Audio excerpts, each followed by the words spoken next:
Philippe Jaffé, bonsoir, merci d'être avec nous.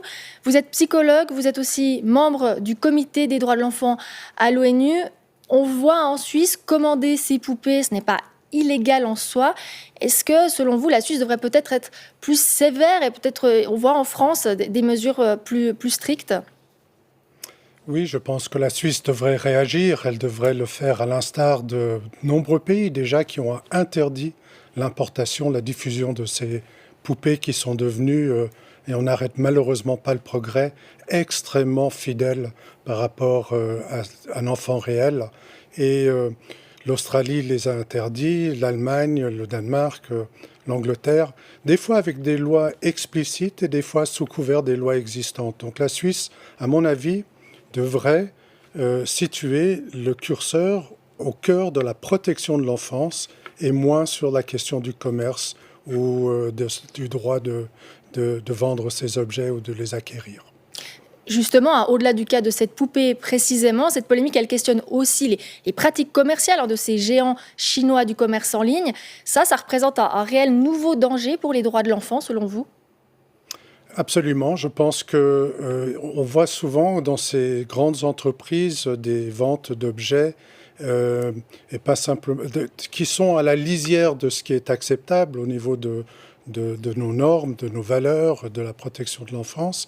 Et il s'agit effectivement d'avoir le radar allumé, de les interpeller et de protester, de s'indigner quand il faut. Je pense que les grands pays doivent réagir et le font. La Suisse devrait également. Ce qu'il faut aussi, c'est qu'il y ait une observation alerte de la part des consommateurs, des personnes qui surfent sur ces sites et qu'elles rapportent aux autorités ces situations qui sont bien plus qu'ambiguës, qui sont carrément répréhensibles et franchement dégoûtantes.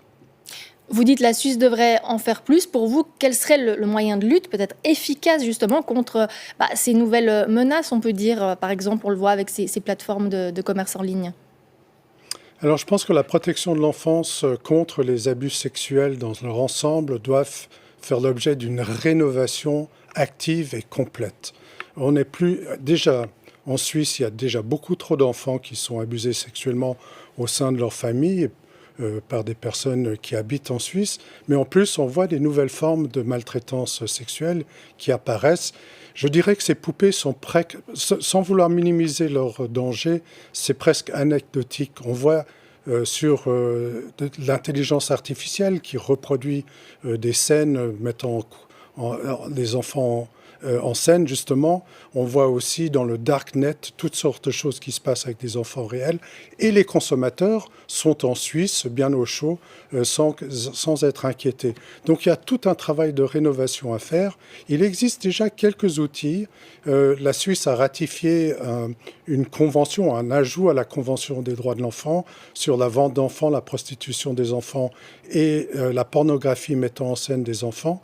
Et il y a des dispositions là-dedans qui pourraient être interprétées dans le sens d'interdire ces nouvelles formes d'abus sexuels qui sont absolument terrifiantes à l'échelle de la planète.